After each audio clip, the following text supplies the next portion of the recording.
Namaste, everyone. So something very incredible happened at our small Mandir here in Orlando, the Vedic Cultural Samaj of Central Florida, that I think is truly, truly special.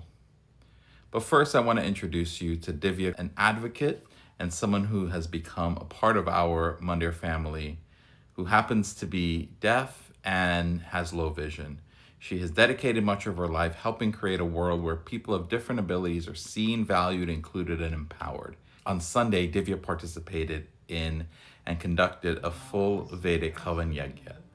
Throughout the service, an interpreter through her iPad translated everything into American Sign Language, every instruction from me, the Pandit, every explanation, every mantra, every offering, and every prayer was made accessible. Her sister Jyoti sat beside her throughout the ceremony, offering support and guidance when needed.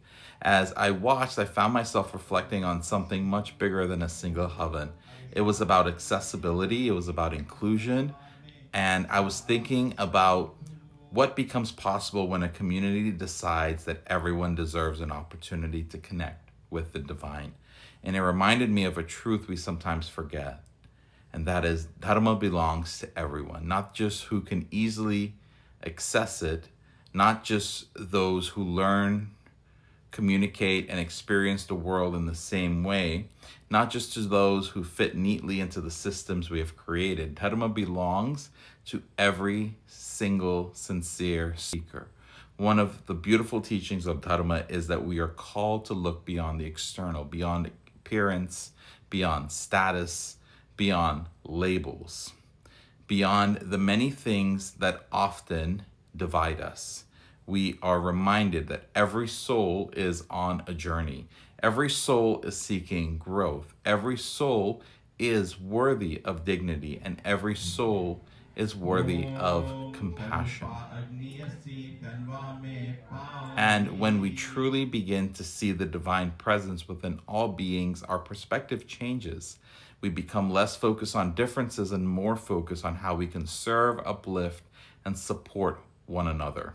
This is a perfect example of why accessibility matters, why inclusion matters, because every single soul deserves an opportunity to learn, grow, worship, and connect with the divine.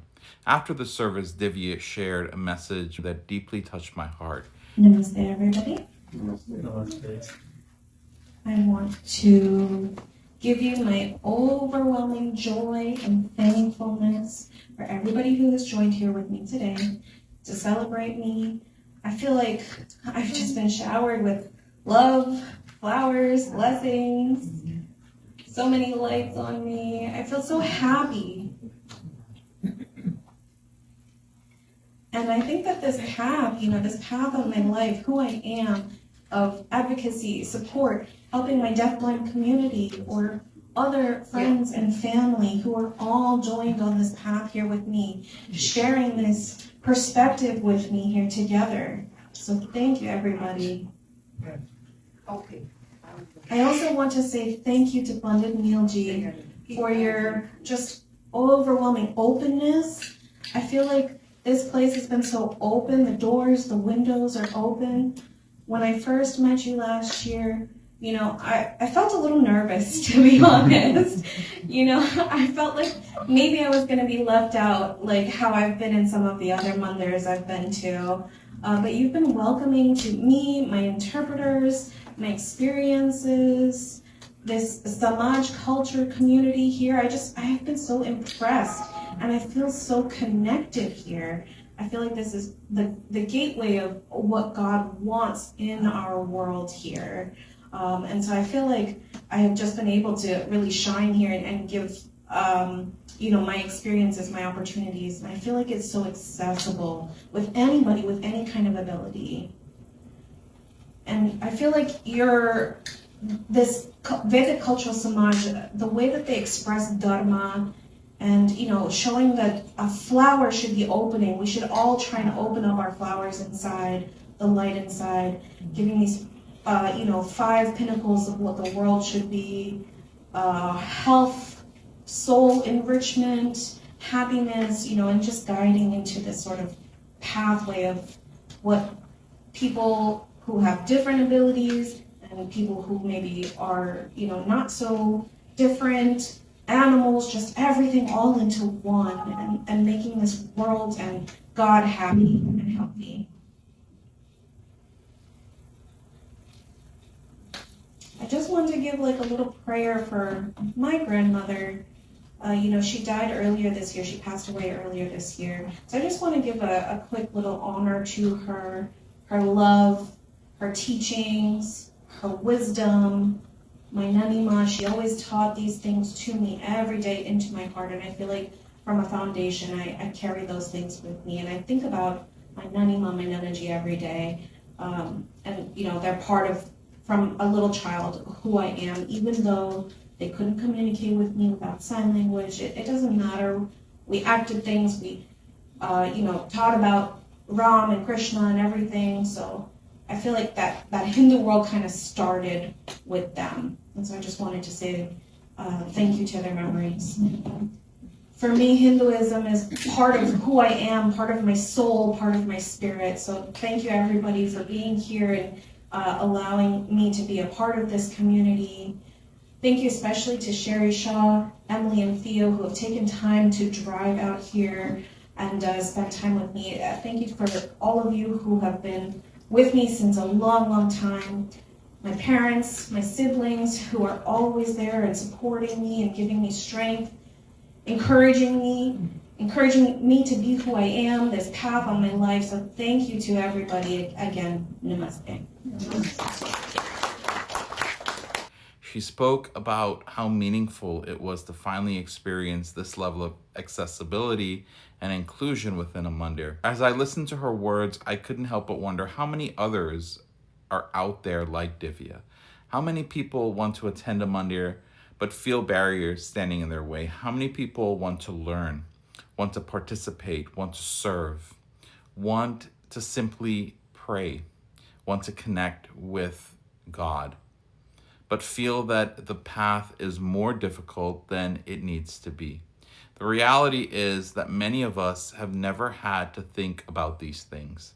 We walk into a mandir and assume we will be able to hear. We assume that we will be able to see. We assume that we will be able to follow along and understand what is happening. For many people, those assumptions do not exist. And perhaps that is why moments like yesterday truly matter, because they remind us that accessibility is not simply a convenience. It's an act of compassion. It's an act of seva, of service in itself. It's an expression of dharma. My hope is that what happened yesterday inspires other mandirs and spiritual organizations everywhere to ask an important question. Who wants to be here that we have not yet made room for? How can we make our temples more welcoming? How can we make our classes more accessible? How can we make our ceremonies easier for people of all abilities to participate in? How can we remove barriers so that every sincere seeker has an opportunity to connect with the divine? Because there are others like Divya, others who are searching, others who are waiting, others who are hoping that somewhere there is a spiritual community that they can call home, one that will see them, will value them, and will welcome them. And if you are one of those people watching this today, I want you to know something. There is a place for you in Dharma. There is a place for you in spiritual life. There is a place for you in our dharmic communities. But I also hope what happened yesterday and anyone watching this video inspires another group of people. I hope it inspires those of us who have access to Dharma every day and every week at our local mandirs and spiritual gatherings. Those of us who can hear the mantras, read the scriptures, attend the classes, participate in the ceremonies, ask the questions freely, and yet sometimes take these opportunities for granted. This past Sunday was a powerful reminder that what is ordinary for some can be extraordinary for others. The opportunity to sit in prayer, to learn, to serve, and the opportunity to participate in a sacred ceremony handed down, inherited from our ancestors. These are blessings. And perhaps seeing Divya's joy, determination, and devotion can remind all of us to cherish those blessings a little more deeply. I am so incredibly grateful to Divya for her advocacy, her example, and her willingness to help us grow as a community.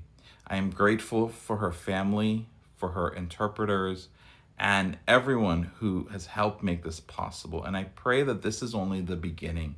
May we continue building communities where every sincere seeker feels welcome. May we continue removing barriers wherever we find them. And may we never forget that the light of Dharma does not belong to only a select few. Its wisdom, its compassion, and its inspiration are meant for all. Namaste.